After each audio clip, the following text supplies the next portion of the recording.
Para pandit luar negeri kompak bongkar aib Bahrain rampok kemenangan timnas Indonesia. Pelatih Cina respon kombinasi skuad Garuda racikan STY, alarm akumulasi, 7 punggawa Garuda terancam absen di laga berikutnya. Bukan hanya wasit, panpel Bahrain terbukti rugikan timnas Indonesia.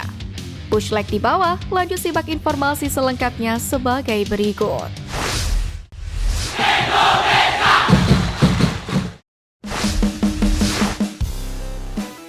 Alarm akumulasi, 7 punggawa Garuda terancam absen di laga berikutnya.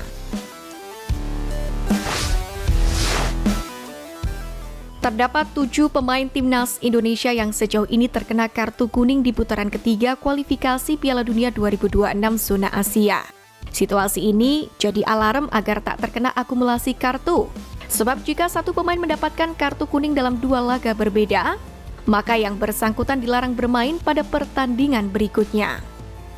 Adapun pemain yang sudah mengantongi kartu kuning adalah Kelvin Verdonk, Muhammad Ferrari, Martin Paes, Justin Hubner, Ragnar Oratmangun, Marcelino Ferdinand, dan Ivar Jenner. Kelvin Verdonk dan Muhammad Ferrari serta Martin Paes diganjar kartu kuning saat menghadapi Arab Saudi, yakni pada matchday pertama fase ketiga kualifikasi Piala Dunia 2026. Sedangkan Justin Hubner adalah satu-satunya pemain skuad Garuda yang mendapatkan kartu kuning. Ia diperingatkan wasit saat timnas Indonesia menjamu Australia di Gelora Bung Karno. Kemudian, Oratmangun, Marcelino, dan Ivar Jenner mendapatkan kartu kuning dalam pertandingan melawan Bahrain. Sebagai catatan, nama Ivar Jenner tercatat menerima kartu kuning dalam laporan pertandingan, namun namanya tak tercatat mendapatkan kartu kuning di situs resmi kualifikasi Piala Dunia. Alhasil, 7 pemain itu harus lebih berhati-hati terhadap peringatan yang diiringi kartu kuning dalam pertandingan lawan Cina mendatang. Sebab mereka beresiko absen dalam laga selanjutnya kontra Jepang, yakni pada kesempatan berikutnya 15 November.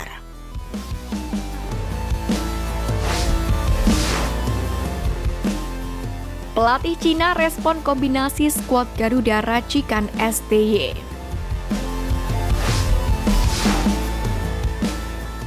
Pelatih timnas Cina Branko Ivankovic tampak ketakutan melihat skuad timnas Indonesia yang banyak diperkuat oleh pemain diaspora, terutama yang berkarir di Liga Belanda dan Belgia. Padahal Cina sendiri berada di peringkat 91 dunia, sementara timnas Indonesia masih menempati ranking 129. Alasannya ialah tim naga menjamu skuad Garuda dengan modal yang buruk. Mereka sama sekali belum pernah menang dari 3 laga yang sudah berjalan. Dan terakhir dibantai Australia 1-3 di Adelaide sehingga terpuruk di dasar klasemen grup C. Sementara timnas Indonesia punya catatan yang lebih baik meski sama-sama belum pernah menang. Namun setidaknya Jesus dan kawan-kawan juga tak terkalahkan karena menahan imbang tim-tim kuat seperti Saudi, Australia, dan juga Bahrain. Karena itulah Branko Ivankovic tak mau menganggap remeh tim merah putih. Terlebih lagi, dia menilai Indonesia punya banyak pemain naturalisasi yang berkarir di Eropa sehingga wajib diwaspadai. Indonesia juga punya tim kuat dengan banyak pemain naturalisasi yang sebagian besar bermain di Belanda dan Belgia. Kita tidak bisa menganggap remeh, ujar Branko Ivankovic. Saat ini skuad Garuda sendiri berada di peringkat kelima klasemen sementara grup C, persis di atas Cina yang sama sekali belum mendapatkan poin. Hilgers dan kolega sementara memiliki 3 poin dan hanya terpaut 1 angka saja dari Australia, Saudi Arabia, dan Bahrain yang duduk di urutan 2 hingga 4. Para pandit luar negeri kompak bongkar aib Bahrain rampok kemenangan timnas Indonesia.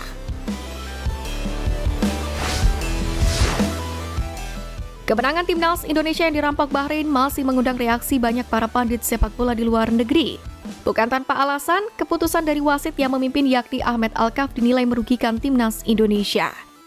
Seperti yang disampaikan oleh pengamat bernama Sahil, Rai, dan Roy dari kanal YouTube International Soccer Break.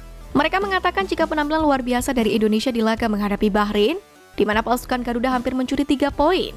Pada kesempatan ini, salah satu pengamat sepak bola bernama Sahil juga mengatakan jika sebelum pertandingan masyarakat Indonesia mungkin akan senang jika timnya mencuri 1 poin dari Bahrain. Tapi setelah melihat pertandingan, menurut Sahil timnas Indonesia benar-benar dirampok di laga tersebut.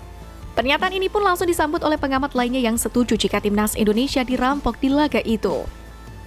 Sejujurnya, saya tidak mengerti, saya merasa 6 menit berarti 6 menit. Benar dan mungkin sedikit tambahan, tetapi bagi saya itu berlangsung terlalu lama dan seperti keuntungan kandang bagi Bahrain. Sambung salah satu pengamat.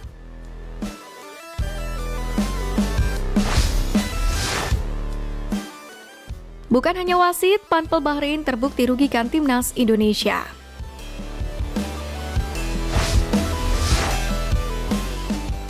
Timnas Indonesia ternyata tak hanya dizalimi oleh wasit Ahmed Alkaf yang memimpin pertandingan kontra Bahrain.